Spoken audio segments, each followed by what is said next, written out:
Dari hadis Nabi, an Abi Dzarrin qala li Rasulullah sallallahu alaihi wasallam, ya Aba Dzarrin, la antaghduwa fata'allama ayatan min kitabillahi khairun laka min antusalliya mi'ata raqatin, wala antaghduwa fata'allama baban minal ilmi umila bihi aw lam yu'mal khairun min antusalliya alfa raqatin. Rawahu Ibnu Majah. Dari Abu Dzar, ia berkata, Rasulullah sallallahu alaihi wasallam bersabda kepadaku, hai Abu Dzar, sungguh kamu pergi untuk mempelajari satu ayat dari kitab Allah, itu lebih baik bagimu daripada kamu sholat sunnah 100 rakaat. Dan sungguh kamu pergi untuk mempelajari satu bab ilmu, baik diamalkan atau tidak, itu lebih baik bagimu daripada kamu sholat sunnah 1000 rakaat. Hadis riwayat Ibnu Majah, juz 1 halaman 79 nomor 219. Keterangan hadis ini oleh Al-Munziri di dalam Targhib wa Tarhib dinyatakan sanadnya hasan, tetapi di dalam kitab Majma'uz Zawaid didhaifkan oleh Al-Haythami karena di dalam sanadnya ada dua perawi yang dhaif, yaitu Abdullah bin Ziyad dan Ali bin Zaid bin Jud'an.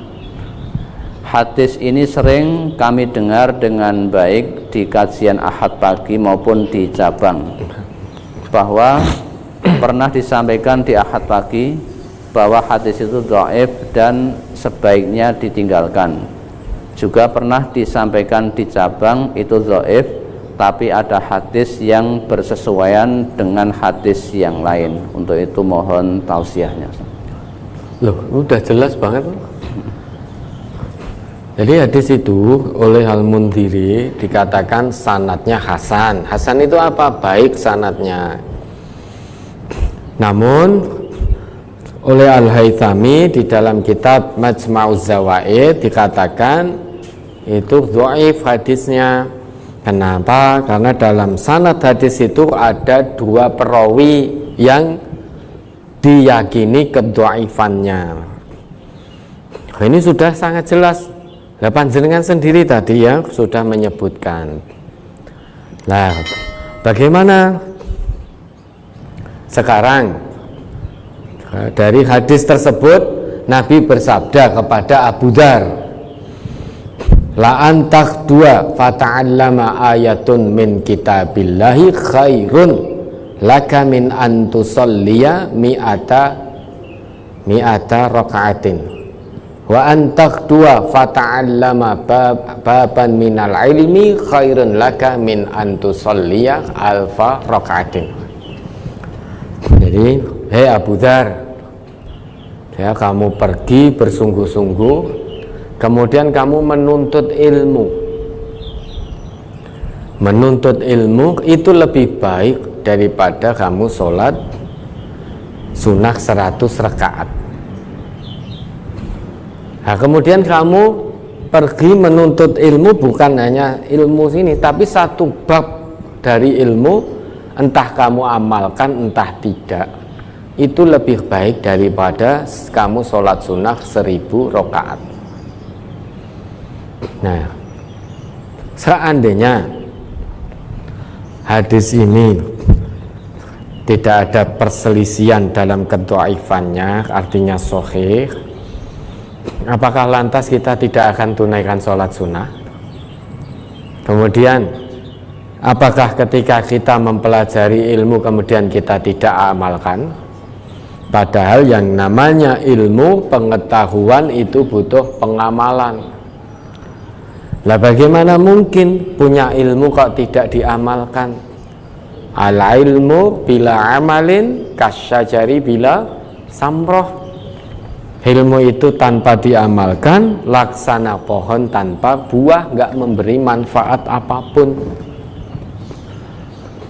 Nah, baik sholat sunnah maupun menuntut ilmu itu sangat ditekankan oleh agama kita, maka jangan dipilah-pilah. Sholat sunnah, ya, rawatib itu ada yang muakkadah, ada yang muakkadah. Menuntut ilmu itu juga diperintahkan oleh Nabi kita, man salaka thoriqan yaltamisu fihi ilman sahalallahu lahu bihi thoriqan ilal jannah. Barang siapa yang pergi menuntut ilmu, kemudian man salaka thoriqan yaltamisu fihi ilman sahalallahu lahu bihi thoriqan ilal jannah. Menuntut ilmu fisabilillah, Allah akan mudahkan jalannya menuju surga. Artinya apa? Setelah menuntut ilmu kemudian diamalkan, sehingga ilmu pengetahuan yang didapat bisa mendorong dirinya untuk beramal soleh. Nah sekarang percuma pengetahuan, punya ilmu, tetapi tidak bisa mendorong dirinya untuk beramal soleh. Percuma, tidak ada manfaatnya. Artinya orang yang menuntut ilmu dan mengamalkan ilmunya, itulah yang dimudahkan jalannya menuju surga. Di samping itu Allah juga Nabi juga pernah bersabda, idza marartum bi riyadil jannah farta'u. Jika kamu berjalan melewati riyadul jannah, taman-taman surga yang ada di dunia ini, farta'u, maka merumputlah. Para sahabat bertanya, wa ma riyadul jannah? Apa itu taman-taman surga yang ada di dunia ini? Nabi menjawab, hilaqud dzikri, halaqah zikir, kajian-kajian yang bisa mendekatkan diri kita kepada Allah, bisa mengingatkan kita kepada Allah. Nah sekarang ilmu yang mampu mengingatkan kita kepada Allah berarti ilmu itu diamalkan. Kalau ilmu tidak diamalkan baru sebatas berhenti di otak sebagai pengetahuan saja. Kalau hanya sebatas pengetahuan maka tidak membawa manfaat. Karena pengetahuan itu butuh pembuktian, yaitu berupa amal soleh. Amal soleh itu harus diamalkan, dipraktekkan. Jangan sampai hanya sebatas pengetahuan, berhenti di otak. Jangan-jangan otak kita Quran, otak kita sunnah, namun hati kita setan karena tidak mau mengamalkan. Karena pengamalan ilmu itu dasarnya qalbun, dasarnya hati. Dasarnya hati. Qalbun itu sebagai filter, jadi semua masuk. Bisikan yang baik masuk, ilmu-ilmu yang baik masuk, ilmu-ilmu yang buruk masuk. Itu disaring oleh hati yang disebut qalbun. Kemudian dipilah, kemudian dieksekusi oleh hati yang disebut fuadun. Maka dieksekusi oleh hati yang disebut fuad itu.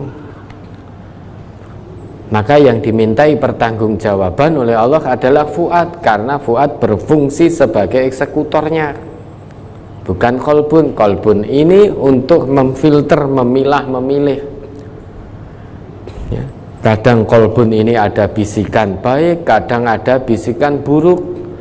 Nah, dari bisikan baik dan buruk ini kemudian dipilah, kemudian ditentukan, diamalkan. Kalau hatinya tidak condong kepada Allah, dia akan memilih yang buruk untuk diamalkan. Fuadnya akan mengatakan itu. Kalau yang difilter, yang dipilih kebaikan, maka fuadnya akan mengamalkan yang baik-baik. Nah, jadi baik sholat sunnah maupun menuntut ilmu kemudian diamalkan, semuanya perintah agama. Itu sangat ditekankan.